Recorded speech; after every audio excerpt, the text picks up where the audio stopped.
ሰላም ጤና ይስጥልኝ የተከበራችሁና የተወደዳችሁ ቻናል ተከታታዮች፣ በዛሬው ፕሮግራማችን የጉግል አካውንታችሁን ፓስዋርድ ብትረሱትና ሪከቨሪ ጂሜል ወይ ሪከቨሪ ስልክ ቁጥር አታች ሳታደርጉለት ብትቀሩ ነገር ግን ከስልካችሁ ጋር ሎጊን ብላችሁት ወይም ኮምፒውተር ላይ ሎጊን ብላችሁት ካለ እንዴት አድርጋችሁ በአዲስ ፓስዋርድ መስጠት እንደምትችሉና ማስተካከል እንደምትችሉ አሳያችኋለሁ። ቀጥታ ወደ ቪዲዮ እንግባ።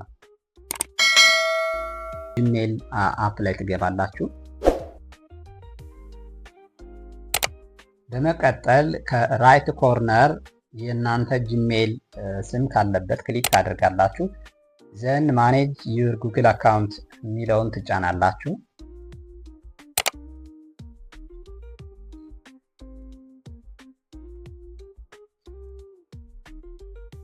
በመቀጠል የእናንተን የጉግል አካውንት ሴቲንግ ያመጣላችኋል። ሴኩሪቲ የሚለውን ትጫናላችሁ።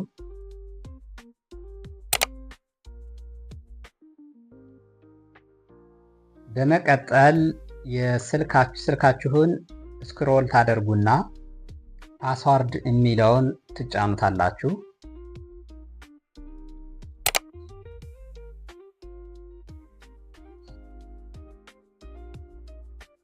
ዘን የስልካችሁን ፒን ፓስዋርድ ፊንገርፕሪንት ወይም ፌስ አውተንቲኬሽን ይጠይቃችኋል ማለት ነው። ስልካችሁ ጋር አሁን እየተጠቀማችሁበት ያላችሁትን ለቬሪፊኬሽን እሱን ይጠይቃችኋል። እሱን ትሰጡታላችሁ።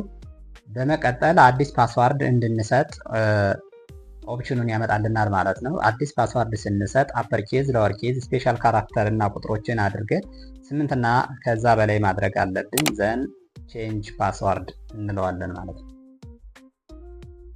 አውቶማቲካሊ የጂሜል አካውንታችን ፓስዋርድ በአዲስ ሴት አድርገናል ማለት ነው። ስለዚህ በዚህ መንገድ ማስተካከል ትችላላችሁ። በቀጣይ እንደዚህ ጠቃሚ ቪዲዮዎች እንዲደርሳችሁ ቻናላችን ሳብስክራይብ አድርጉ፣ ቪዲዮዎችን ላይክ አድርጉ፣ ለዘመድ ጓደኞቻችሁ ሸር አድርጉ። በሌላ ቪዲዮ እስከምንገናኝ በሰላም ቆዩ።